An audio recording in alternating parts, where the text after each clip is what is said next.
so today we've got 3 pieces of ash. We've got a large ash blank, medium to small ash blank, and one that's already been roughed. So you can see we've got a tenon on the back here, a rough shape has been cut into here, and a hole was drilled for it to go onto the screw chuck. I'm just going to drill a hole for the screw chucks on both of these. What we're going to do is shape the outside of these bowls, and I particularly want to try and put some feet on the bowls. So today's job will be to shape the bowls and prepare for the feet, and then we'll move over to the Dremel and we'll use the Dremel and some cutting burrs just to shape the feet on the bowls. Right, that's that. On with the show.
Sanded down 600 grit. What I'm going to do is just apply a little bit of sanding sealer. This isn't a finished piece because we're obviously going to be cutting the feet. There's a little bit of tear here, but this area is going to get damaged when I cut the feet. So as soon as the feet have been cut, we can finish this off and get it to a high enough, get it to a nice shine all over. But until that point, just to protect it from the oils from your fingers, it's always worth applying a little bit of sanding sealer.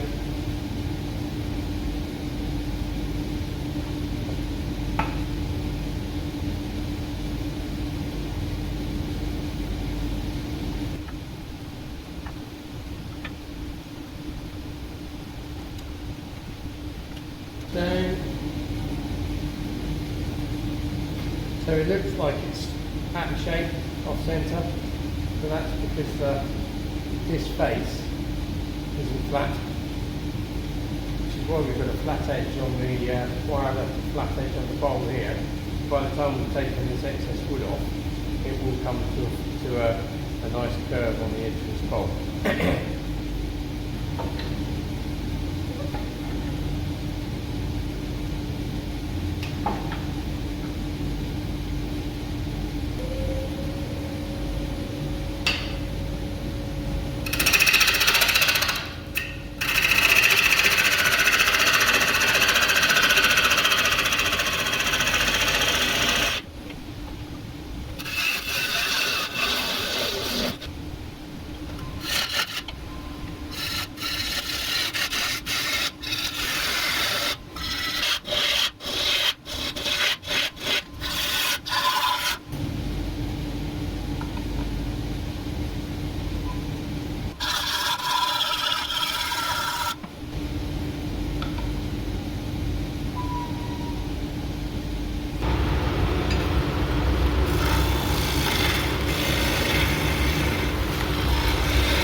is where the foot's going to be.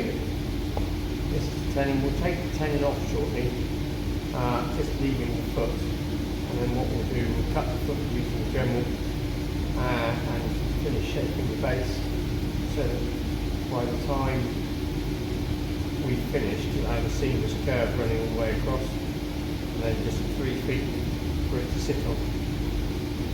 Okay.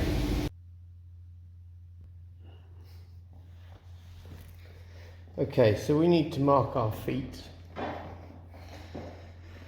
And we know that a circle is 360 degrees, so splitting it into thirds will give you 120 degrees. So first of all, you need to bisect your circle. So it doesn't really matter where you bisect your circle, as long as it's a straight line through the centre, and that will give you your starter for 10.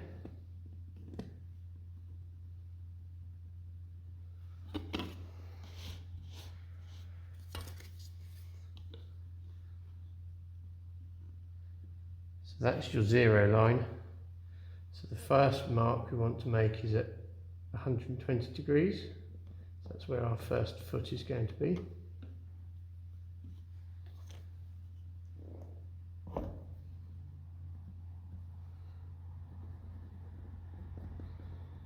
So you've got 1 foot there, 1 foot here,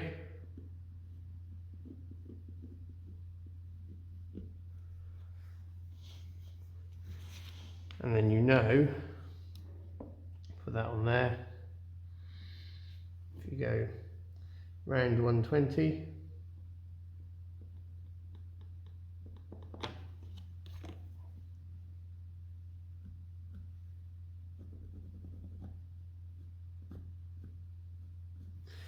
that's your third foot. So you've got 1 there, 1 there, 1 there. Now we know where the feet are going to be. We need to decide how wide we want the feet, and we can mark those, and then we can get the Dremel going.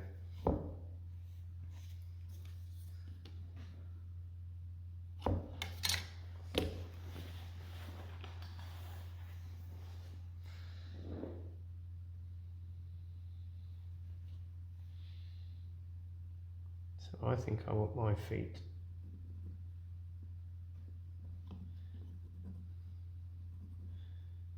to be 20 mil. So that is where my foot is going to be.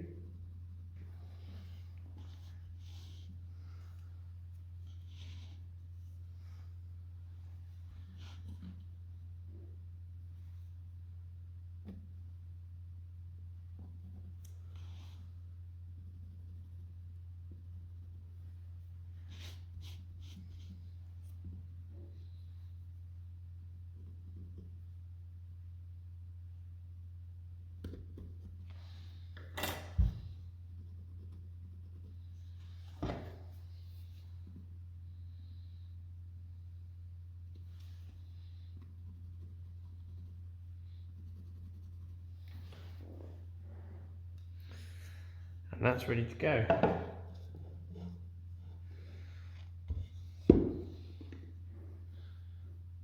Same here.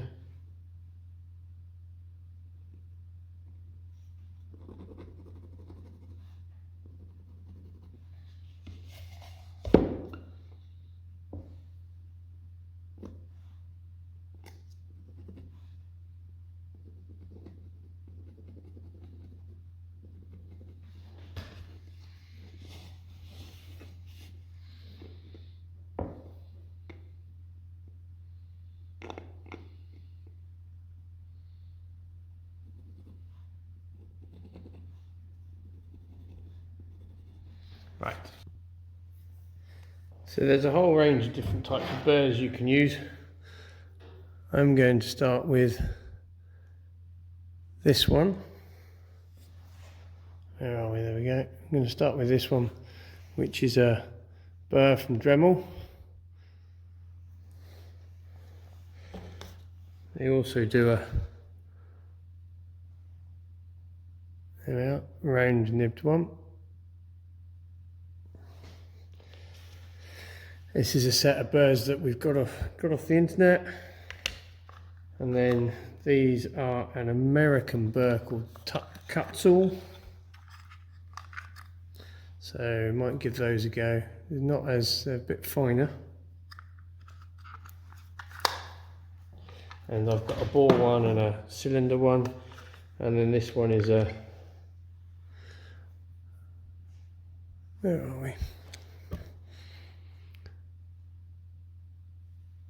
This one's a flat disc from Sabertooth, a bit more aggressive. Anywho, we'll see how we get on. I'll put on my dust extractor because it will be dusty and noisy, so apologies.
So there's a couple of things to be aware of when using these cutting burrs. There's a couple of things to be aware of. One is they're quite aggressive. You can see there's some cut marks in the timber here where it's cut quite deep. I'm not concerned yet because we haven't got a nice clean line, nice clean transition line yet, so I can still clean that up. But you just have to be aware when you're working the tip quite close here. The handle of the flexi shaft is resting on the bowl, so you just have to be aware of that. But these cutting tips are just fantastic, as you can see by the amount of sawdust that has been left behind. So I'm just going to swap this. I want to try one of the different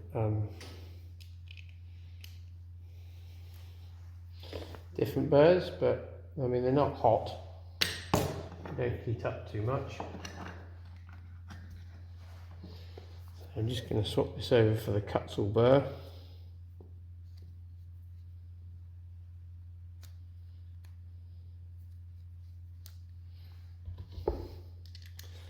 See what this does. As you can see, this is a finer burr, but we'll see what happens. Again, respiratory protection is a must.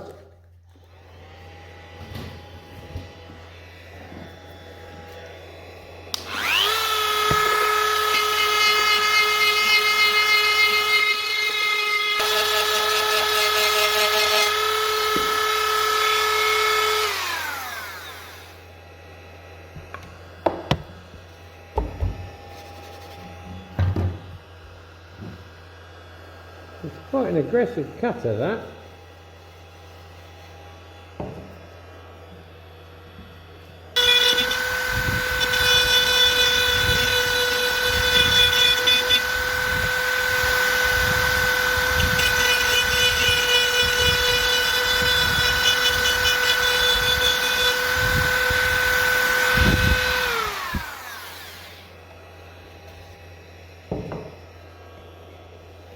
Perfect. Okay.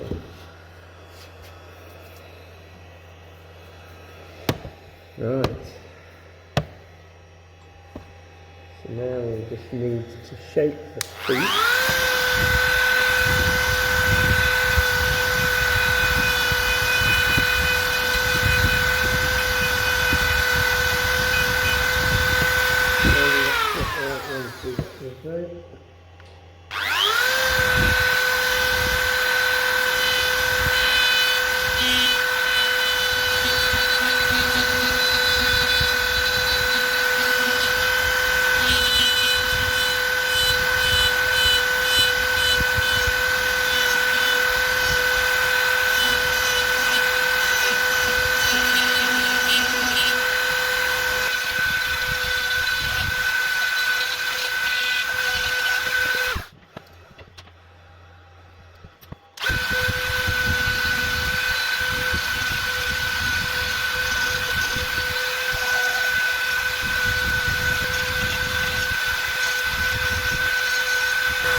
Right, so that's the bowl shaped. What we'll do now is just take it over to the lathe, and I'm going to fit the sanding arbors in the Jacob's chuck, and then we'll just run through the grits using the sanding arbor and get that finished.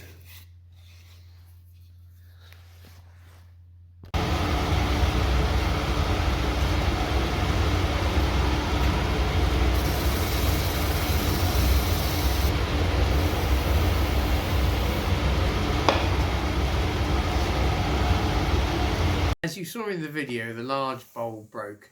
It went bang, left it on the lathe overnight, shouldn't have done, and it was out of range. So I was using some light cuts. You probably saw the post on our Instagram.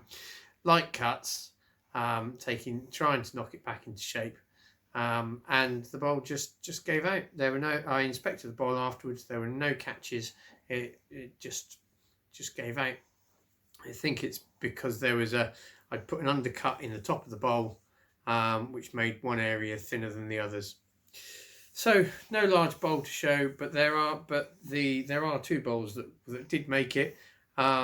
You saw me sanding the base of these bowls, and these are the feet on the bowls. So this one is a more organic style with the feet just protruding from the top of from the base of the bowl there.